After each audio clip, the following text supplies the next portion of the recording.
You're listening to Nothing's New on GNAT-TV, a historical podcast connecting the past to the present with Paige Vignola, Shawn Harrington, and Andrew McKeever.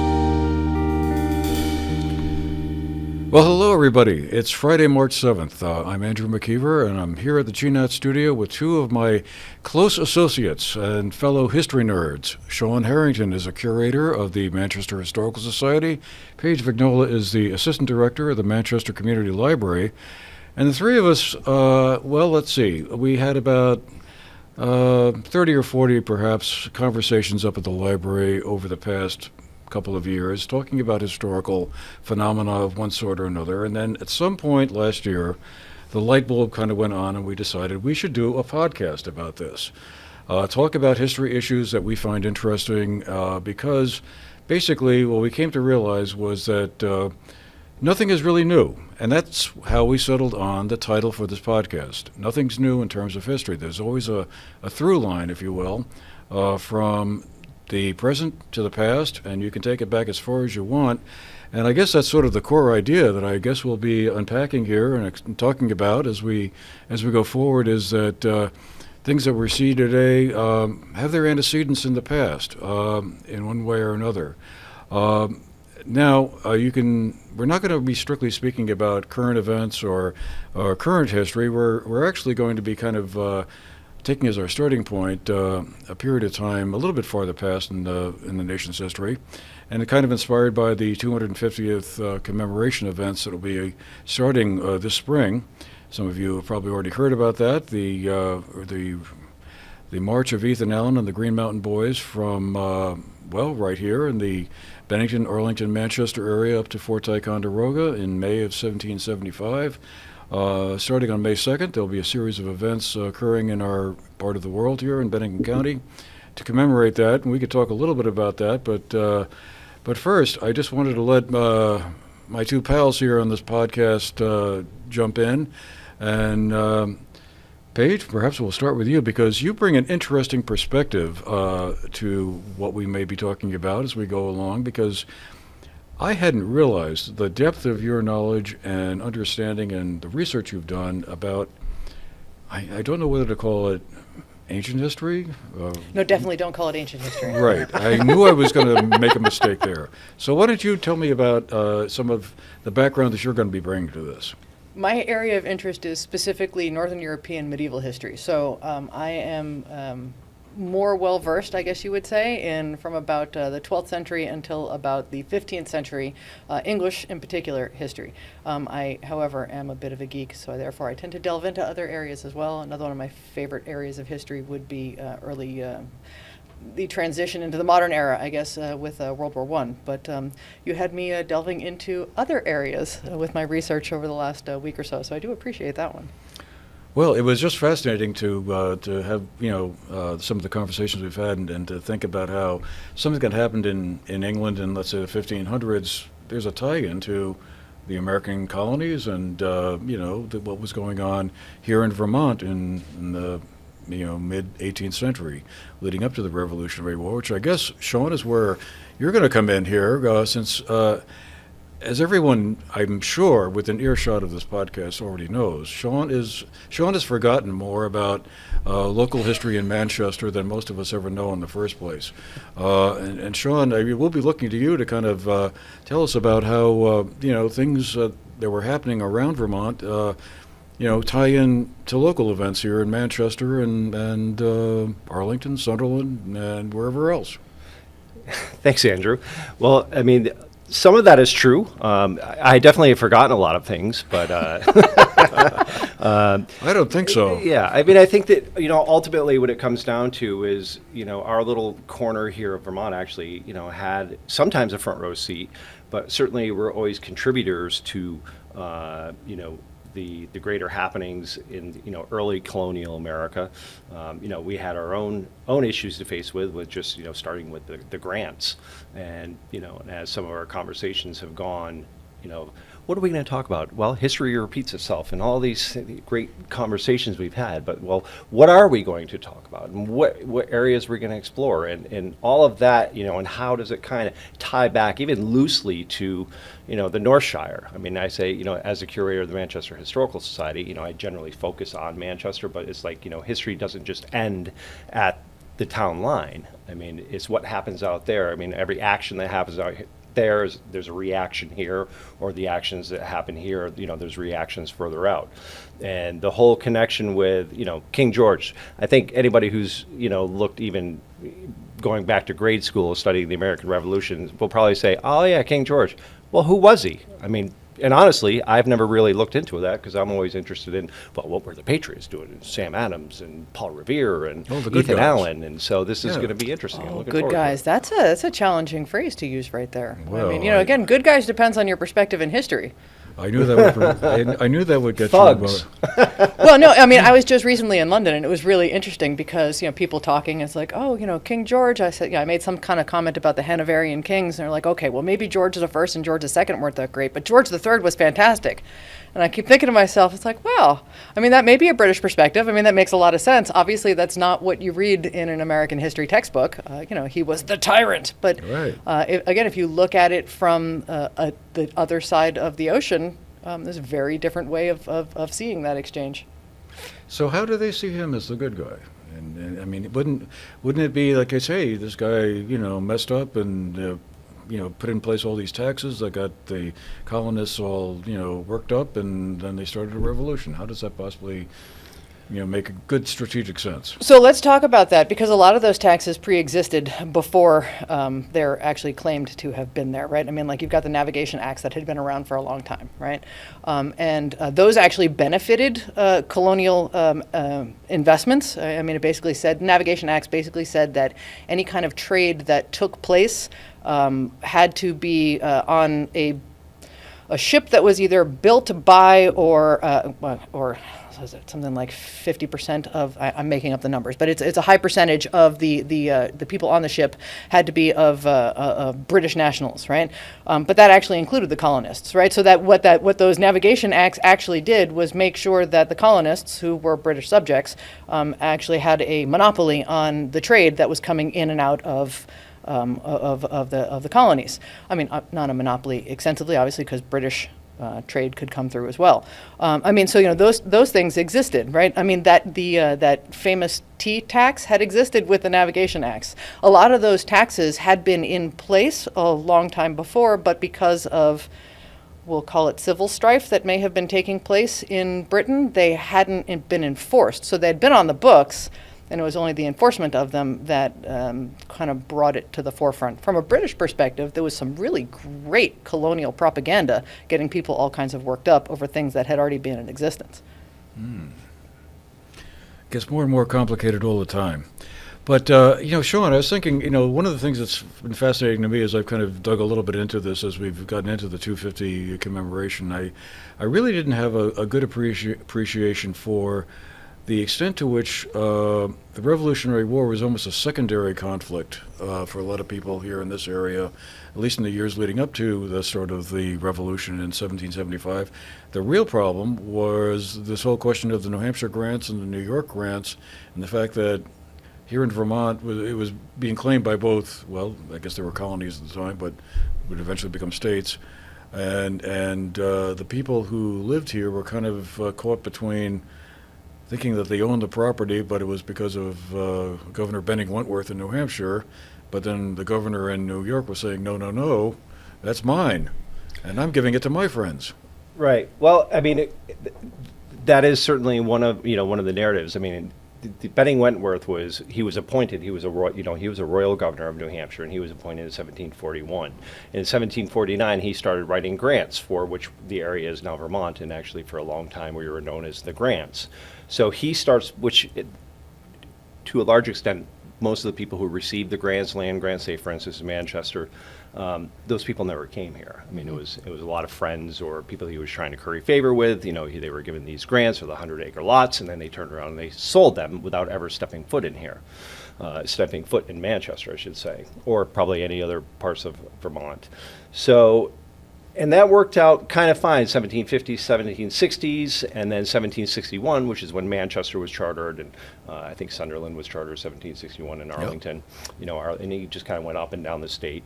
But in 1764, King George ruled that the New Hampshire grants belonged to New York. So that was really kind of the spark.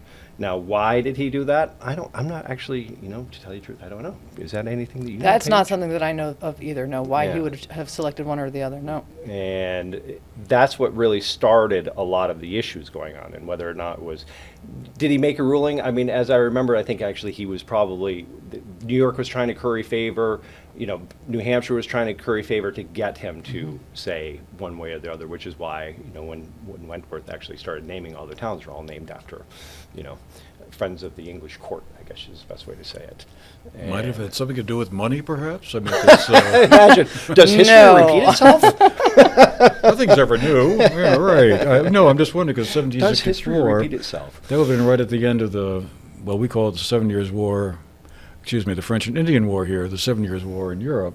And I'm assuming by that point, after fighting with the French for 7 years or more, that the king was thinking, the treasury could use a little replenishment. So I'm just going to go with the fighting with the French for 7 years. Well, try more like 100. Because, I mean, prior to the 7 Years' War, you had a series of other wars that England and France had been fighting on the continent that had skirmishes, as the British would have thought of them, here I guess on this continent, right? If I say the continent, I'm talking about Europe, but on the North American continent.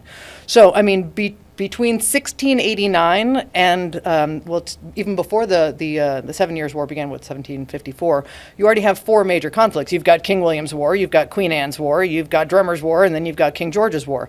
And those are just, pieces of conflicts that took place here, part of larger, the War of the Grand Alliance, for example, or the War of Spanish Succession, right? King George's War, it's the Austrian succession, right? I mean, so these are bigger international conflicts that kind of bled over into North America because you had the New France and New England that were kind of clashing with each other over, whose territory is whose. And of course, as the colonial inhabitants were trying to make their case as strong as possible, they would ally themselves with whichever indigenous peoples were willing to ally with them, right? So I mean, then that's so the French and Indian War, sure, but according to the French description, right, there was 4 different French and Indian Wars. So I mean, so the one that we think of in the 1750s, starting in the 1750s, kicking off with Fort Necessity, right? I mean, that was sort of like a late stage French and Indian conflict. Well, just to say that they both needed a lot of money. So absolutely, they'd been fighting forever and forever. So I mean, but both governments needed a lot of money. So are you saying that the narratives that we read today are biased by where you read them? So what they think of in England of how things went, and what they think of in France of how things went, and what we think of here in the United States, that there's 3 different points of view? Wow, Versus you know what what, actually Shawn? happened? I think that's history, right? I mean, your perspective on history depends on who's writing it. Right. All right. So, I mean, 100%. History is propaganda. There's no way of getting around that. Yeah. Because, who's paying for it to be written? Yeah. And of course, it's war, it's conflict. This is my land, that's your land, get off my land. Or, actually, I do want your land. I'm going to come for your land. I mean, the Europeans, and, the reason why Ethan Allen and the Green Mountain Boys may resonate still, 250 plus years later, arose from conflict. I mean, it wasn't, the Ethan Allen and the Green Mountain Boys, and they went around making peace with everybody. I mean, essentially, they were, they're banded together in the 1770 because New York started to come into Vermont to basically, lay claim to lands that they think they legally deeded, and, they wanted to, get the squatters off the land. And of course, New Hampshire, some of them were here. So, I mean, they're carving out of the wilderness. So it'd be like walking into Green Mountain Forest and saying, okay, this is great. And then you literally start clearing the land, building a small house, get a little bit of livestock. And then somebody comes and says, this isn't your land, get off it. Never mind who already lived there. I mean, you're talking about, you've got New Yorkers versus, New Hampshire and, Versus the indigenous people. Yeah, I mean, you had many groups of people who already lived in the land, right? Right. So, yeah, and I mean that's something to get into. further down the line, because it's very difficult for me as a curator of the Historical Society. We get a lot of, not a lot, I do get inquiries about, well, what was the indigenous, footprint here, or what can I tell them about it? And the answer is really not much. Evidence, were they here? Absolutely, we know. I mean, right out in the fields outside of the studio from where we're speaking, I know that they've been plowed, and artifacts, arrowheads, tools. So, I mean, that's reality. They were there, dug from the dirt, so we know they were here. But as far as, they didn't document anything. By the time the Europeans arrived here, it's not like there was, as far as I know, there wasn't a village or, any kind of settlement here when the Europeans arrived, or if there was, it was erased, and nobody talked about it ever again. So would the indigenous people have just sort of passed through here, like sort of come here for the summer and the fall, and then gone someplace else when the weather got colder or something like that? Yeah, I mean, I know it was certainly a place of, the world famous Battenkill River, starts here. We're near the headwaters. The trout fishing's good today. Well, it was pretty good back then too, maybe sure even better. So, and traveling along the waterway. So yes, we know that they certainly would have made sense. They would have followed here, the Battenkill, Otter Creek, up. So it was certainly a way they would have traversed. Would have made sense, but. As far as having any documentary evidence or having any stories, and even some of the stories that have been passed down through, they weren't written by the indigenous people. They were, it would be the more European influence on, well, this is how they think what happened, and so what is it today? So not that it's, not that I don't like to explore that, but it's what is the source?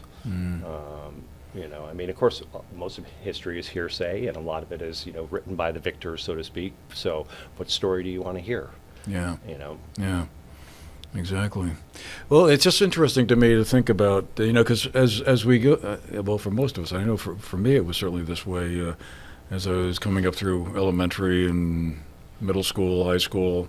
It was always a very heroic version of American history that was kind of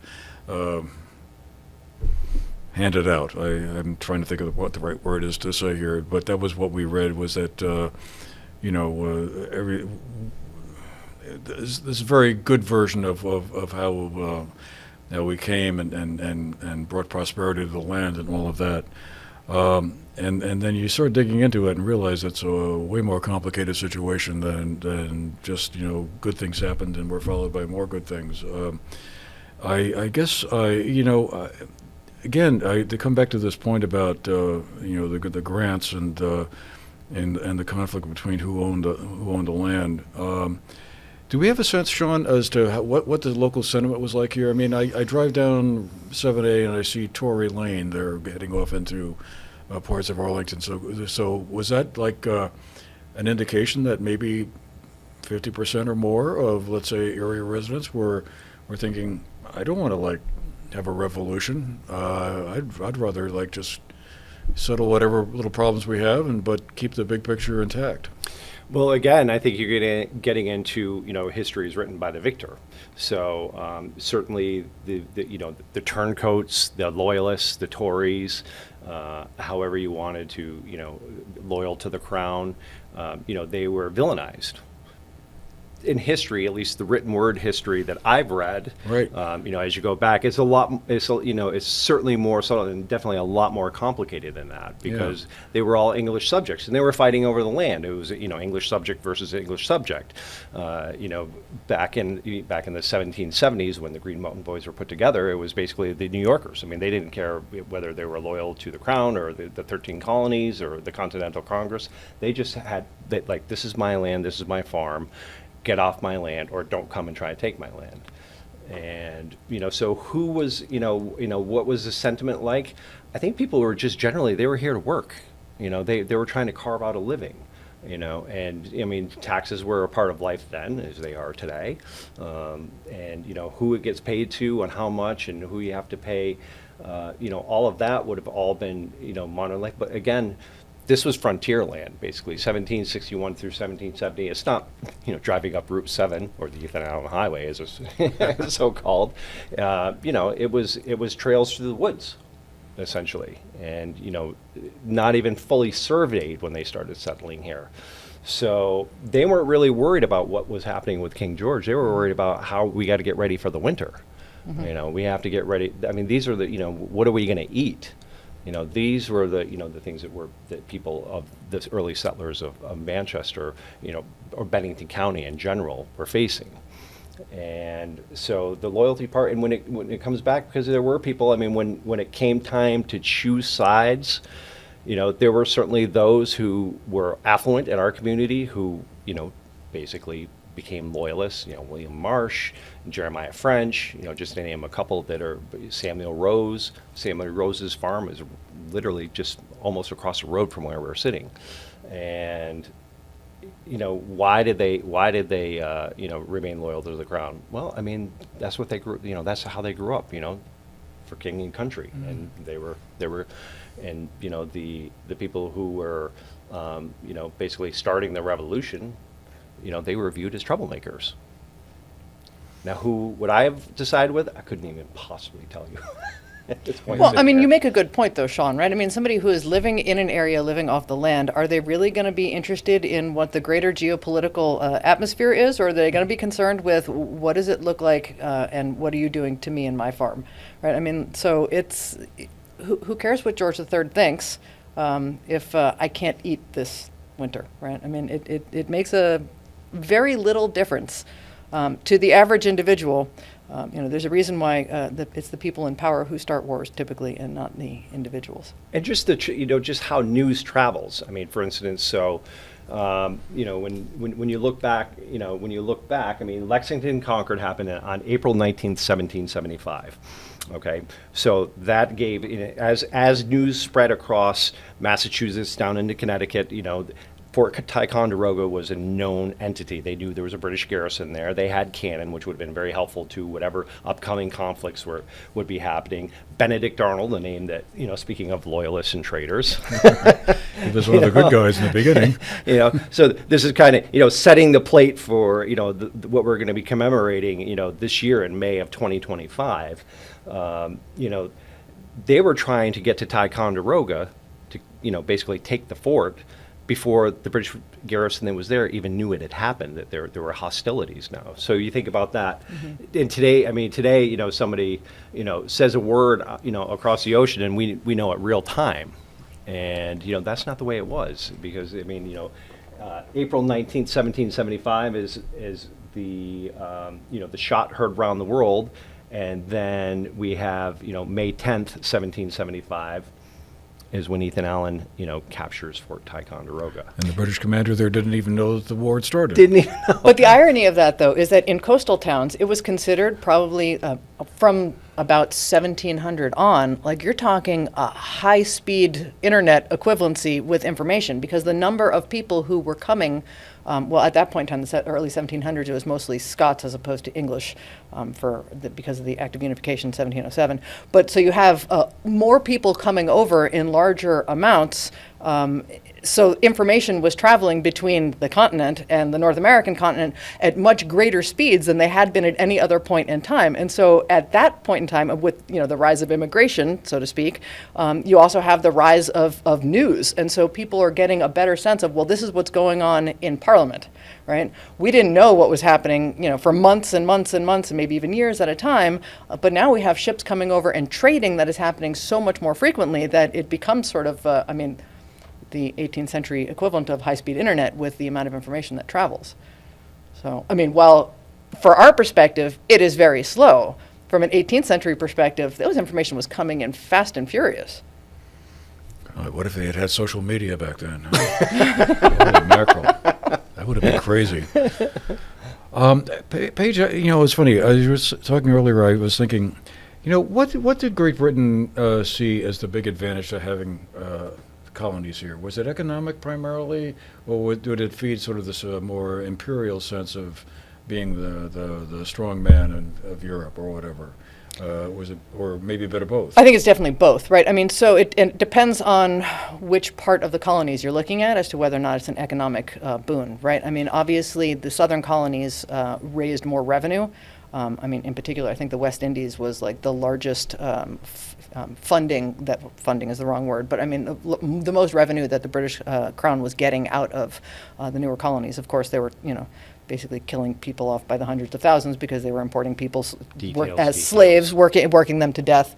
But additionally, it is another front for a larger conflict. As I said, you've got New France battling with New England over territory. Now, it's interesting that the inhabitants of New England dramatically outnumbered the inhabitants of New France, right? So, I mean, it's something like a 3-to-1 easily, 4-to-1, the number of colonists who were settling in New England rather than the colonists who were settling in Acadia. Okay, so New France would be what? Canada, Quebec? Is that the general area? Yeah, and all the way down to Louisiana. But also Maine, right? Maine was part of Acadia, and that actually didn't really fall out. I think it was it's not until King George's War, I think that, or no, hold on, maybe it's Drummer's War, that, I get them, it's a lot of, as I said, very modern for me. But anyway, that Maine actually got ceded over to the English. And until then, it had been part of New France. But again, you've got these conflicts that are going on, and you could even, I mean, you want to hit rewind, you could take it back much further, that this actually kind of starts as a Protestant Catholic conflict between England and France when the French decided that they were going to support a Catholic monarch who the English had wanted to kick off the throne. It's a thing called the Glorious Revolution, but there were supporters of King James, who was Catholic, Jacobean supporters. But the French were like, yeah, absolutely, let's get that guy you just kick off the throne, let's get him back in there, right? I mean, and so it kind of lets you get a little bit of a religious divide happening with that as well. And then that bleeds over. So you've got the French who are in New France, and you've got the English who are in New England, and they are skirmishing it out, looking for lines of demarcation. Well, where is French territory? Where is English territory? I think you actually had like French surveyors that were going around and burying metal plates in the ground saying, this land belongs to France. Never mind the Wabanaki Confederation, who are actually there and didn't feel the need to bury plates because, they recognized that their home was their home. And then you have, again, but the English who are like, yeah, well, you don't have enough people to hold the land. Right, so that was part of the English, I guess, strategy. The more people you can send over, because the land is the land that you can hold. It's great if you have a metal plate in the ground saying this land belongs to France, but if you have an English settlement there, like, guess what? The land doesn't belong to France. So it's a bit of both, right? I mean, you are the parent countries are getting benefit from them financially for some of the goods, like you wouldn't be able to get molasses and sugar and tobacco and all that sort of stuff easily in England. And at the same time, you get to stick it to your enemy on the other side of the world. I mean, mind you, this stick it to the enemy thing was also happening in India, right? I mean, it's happening all over the world with this larger conflict. Still is. Of course. Yeah. I mean, we would use the term probably proxy war, now. I don't think that was really how it was seen at the time. Well, like we said, nothing's new. Shawn, I guess I was just wondering, before we have to, wrap it up and, head on to the next podcast, what do you think attracted colonists to come to this part of the country? Because like you said, it was like basically wilderness. I mean, all trees, probably very, very few open fields, right? Just some rivers. I mean, was it free land or very inexpensive land that would give people who were indentured servants a chance to own their own farms and make their own living? Yeah, cheap land. It's what it always comes down to, the wide open spaces, not necessarily wide open, but it was a combination of people who were coming here because it was, the areas along the coast were filling up, so you had to go further inland. I mean, that just kind of kept going, which is why, the westward movement, but when we're speaking in the 1740s, 50s, 60s, 70s, it was free land. And then on top of that, once word started getting around about the conflicts over, whose land is it? Is it New York or is it New Hampshire? And we were the New Hampshire grants, which made the price of the land go down even lower because because it was basically who was going to end up with it. So if you had land, if you owned 100 acres in Vermont and you didn't know whether or not you'd still be, have the rights to it, you were going to sell it as fast as you can. It was kind of a little bit of a hot potato. And and the Allens, Ethan and his brother Ira. That's a whole different. When they started their land speculation and started buying land up in Winooski and that area. They were opportunists. A lot of people, and there were people who were, coming in trying to buy it on the cheap and hoping to sell it. It wasn't like there was a lot of money either, so it was swapping paper and IOUs. But it was just coming here. It was cheap land. It was an opportunity. People wanted, a home of their own. And then you come here and you start building a home of your own, and then somebody comes on the land and says, "This isn't your home, this is my home, get off." And, and then people got upset, Well, we're going to be talking about Ethan and Ira a fair amount. Again, just to digress briefly, learning about Ira Allen's role in his land speculation up in the Burlington, Winooski area is really quite fascinating. He was a mover and shaker, almost does him too much credit. He certainly was that, but there was a lot of money, a lot of paper money being exchanged back and forth. Some of it legitimate, and some of it not so much. Well, again, with the history repeats itself. That is all of the major financial financial calamities we've had is usually due to over leverage. Where people just keep borrowing, buying land, but then the value goes down. Oh my God! Somebody wants their money back, and then the whole house caves in. But it's Vermont. What we know is Vermont today was, certainly played a major role in that. And, I'm looking forward to, digging a little bit deeper into this. And there's so many rabbit holes. One of the reasons why I was looking forward to doing this is I'm hoping that people who listen to this will find it interesting so they can get, a perspective they haven't thought about, and or, a better appreciation for the landscape around them, and to think that, these actions that happened, that, Fort Ticonderoga, that, Ethan Allen and the Green Mountain Boys, they were a real entity. They were a real people. John Roberts and his 5 sons who, accompanied Ethan to the fort, they lived in Manchester. John and his son Christopher are actually buried in Dellwood. They have marked graves. These are mythological people that, maybe they did. Maybe, no, they were, and when everything was done, they went back to being farmers or businessmen or merchants or whatever. But all this, they came through our area, right outside, probably right through our studio where we're sitting now. Yeah. And that part of the tangible connection to history, to these events, which I find ultimately interesting, and without diving too deep into it, because some of the more and more is coming to light, and you can go down rabbit holes. Not that we were familiar with any rabbit holes that we could go down. I know pages.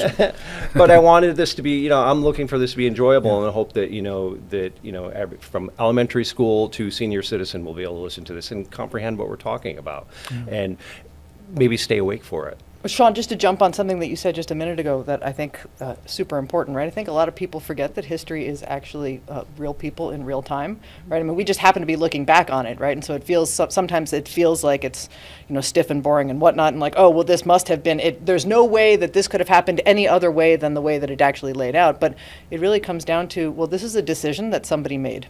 Right. Or this is a decision that a group of people made. And bringing real people back into the discussion, I think helps us recognize in the present tense that every decision that you make in the present tense, it becomes history, right? History is watching you now, just like it was watching the Roberts brothers, right? It's a human choice. And I think a lot of people tend to forget that when reading history. Ordinary people doing extraordinary things. Or ordinary people doing ordinary things. Yeah. And that still is And what was history. ordinary for people back then, right, we might find extraordinary or abnormal. Well, I find it extraordinary to think that somebody could come up here with a couple of axes and hatchets and clear off 50 or 60 acres of forest and make a farm out of it. When you think of the amount of work that was involved in that, that's just phenomenal. Mm-hmm. We have machinery that does that sort of thing now, and they had to do it by hand. And we still think it takes too long. Yeah, right. It's like, wow, aren't we done yet? And now we hire people to do that. Right. Right. And we still think it takes too long. And it still takes. Or too expensive, or whatever. Well, okay, so like you say, Shawn, we've got a lot of rabbit holes to go down and a lot of things to unpack, but maybe we'll leave it there for today because we got many more things that we want to cover.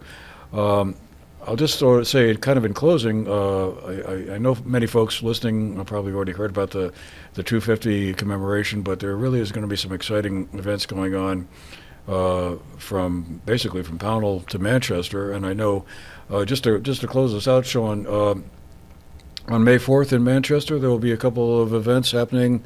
The Delwood Cemetery and the Equinox Hotel and. Yeah, so as we're speaking to this in real time, and history being made, so if you're listening to this a year from now, 2 years from now, 5 years from now, hopefully you'll be able to go back to see, well, here's what he said, here's what actually happened. Two different so things. Yes, we're going to have two events, times to be determined at Delwood Cemetery, again, at mentioning the aforementioned Roberts family, John, the father, and one of his sons, Christopher. We're going to have some reenactors there, maybe do a musket volley salute, and then we have a reading up at the Equinox House, or Equinox Resort today, which was the site of the Marsh Tavern, and just a little gathering and passport stamps, and just trying to get people engaged. Doing a little civic duty with our history, and we'll see how it all works out. All right, we'll find out in a couple of months or whatever. All right, well, great. Well, thanks again, Paige Vignola, the Assistant Director at the Manchester Community Library, Shawn Harrington, the Curator of the Manchester Historical Society. I'm Andrew McKeever, and great to have you all with us today. And we will be back because For we episode got 2. What? For episode 2. For episode 2, and on into the indefinite future. I hope anyway. But we got a lot to talk about in terms of things connected to the start of the revolution, but also our agenda is to kind of go into a lot of different areas, which of course means, Paige, you're going to be doing a lot of talking, I think. Wherever the story carries us. Depends on how much caffeine I've had. Okay, well, we'll make sure to have the pot full then. All right, well, thanks again, folks. We'll see you again the next time. Take care.